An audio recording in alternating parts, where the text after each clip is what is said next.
ഞങ്ങൾ പറയുന്നു, ഞങ്ങൾ അനുമതി തേടി അനുമതി വാങ്ങിയിട്ടാണ് പരസ്യം കൊടുത്തിട്ടുള്ളത്. ഇനി അല്ലാന്ന് ആക്ഷേപമുള്ളവർ പരാതി കൊടുക്കട്ടെ. പരാതിയുടെ മുകളിൽ ഞങ്ങളോട് വിശദീകരണം ചോദിക്കട്ടെ. ഞങ്ങൾ വിശദീകരണം കൊടുത്തോളാം. ഞങ്ങൾ പറഞ്ഞതിൽ എന്തെങ്കിലും പ്രശ്നമുണ്ടെങ്കിൽ ഷാഫി കേസ് കൊടുക്കട്ടെ എന്ന് പറഞ്ഞല്ലോ. എന്താണ് ഈ പരസ്യത്തിലെ എതിർപ്പുണ്ടെങ്കിൽ? അല്ല, സന്ദീപിന്റെ ഫേസ്ബുക്ക് പോസ്റ്റുകൾ പബ്ലിക് ഡൊമൈനിൽ ഉള്ളത് മാത്രമാണ് വന്നിട്ടുള്ളത്. ഇത് പബ്ലിക് ഡൊമൈനിൽ എത്രയോ കാലമായിട്ടുണ്ട്. അന്ന് നോവാത്ത ഷാഫിക്ക് വോട്ടെടുപ്പിന്റെ തലേ ദിവസം നോവുമ്പോൾ ആ നോവൽ എന്ത് നോവലാണ് എന്ന് എല്ലാവർക്കും മനസ്സിലാവും. ഇത് ഇന്ന് വന്ന കാര്യങ്ങളല്ലല്ലോ. എത്രയോ വർഷമായിട്ട് പബ്ലിക് ഡൊമൈനിലുള്ള കാര്യം. അന്ന് പരാതി ഉണ്ടായിട്ടുണ്ടോ? അന്ന് നിങ്ങളെ കണ്ട് പ്രതിഷേധം അറിയിച്ചിട്ടുണ്ടോ? അന്നൊന്നുമില്ലാത്തത് ഈ തെരഞ്ഞെടുപ്പിന്റെ തലേ ദിവസം വൈകുന്നേരം 4 മണിക്ക് ബുദ്ധന് വെളിപാടുണ്ടായതുപോലെ ഉണ്ടായതാണോ? അപ്പൊ അതെന്തിനു വേണ്ടിയിട്ടുള്ളതാണ്? അപ്പൊ ഷാഫിയാണ് ഇവിടെ വർഗീയമായ ചേരിതിരിവുണ്ടാക്കുന്നത്. അതാ പറഞ്ഞത്. ഒരു ഭാഗത്ത് എസ് ഡി പി ഐയുടെ കയ്യും പിടിച്ച് ജമാഅത്തെ ഇസ്ലാമിയുടെ ഒക്കത്ത് കയറിയിരിക്കുന്ന ഷാഫിയെ, അതെ, സന്ദീപ് വാര്യരെ ചേർത്തും പിടിക്കുന്ന ഷാഫിയെ പാലക്കാട്ടുകാർ തിരിച്ചറിയും.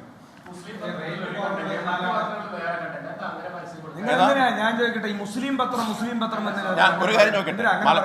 രമേശ് മനോരമയാണല്ലോ. ഷാഫിയുടെ വ്യാഖ്യാനമാണത്. എത്ര അപകടകരമായ വർഗീയ മനസ്സുള്ള ഒരാൾക്ക് പത്രത്തിന് മതം ചാർത്തി കൊടുക്കാൻ പറ്റും?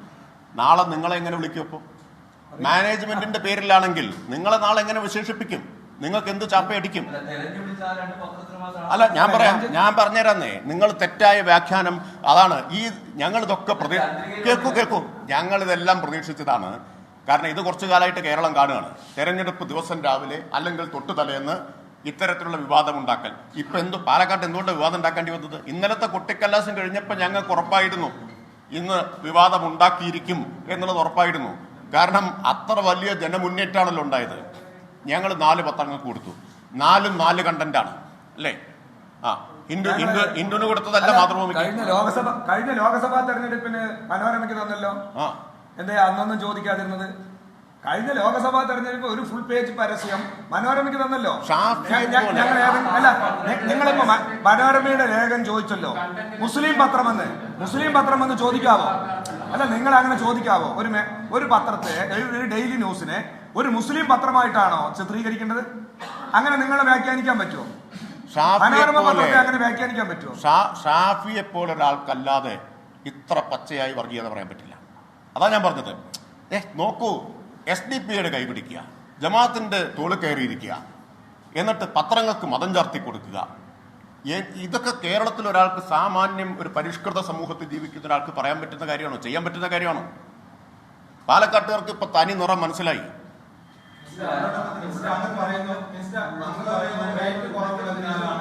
അത് രാവിലത്തെ വാർത്താ സമ്മേളനത്തിൽ തന്നെ പറഞ്ഞല്ലോ. ഉള്ളടക്കത്തിൽ ഞങ്ങൾ പറഞ്ഞ സന്ദീപ് വാര്യയുടെ ഫേസ്ബുക്ക് പോസ്റ്റും വീഡിയോ ക്ലിപ്പുമായി ബന്ധപ്പെട്ട കാര്യത്തിൽ ഞങ്ങൾ എന്തെങ്കിലും പുതിയതായി ചേർക്കുകയോ അല്ലെങ്കിൽ അതിനെ വളച്ചൊടിച്ച് പ്രചരിപ്പിക്കുകയോ ചെയ്തിട്ടുണ്ടെങ്കിൽ ചാലഞ്ച് ചെയ്തല്ലോ രാവിലെ.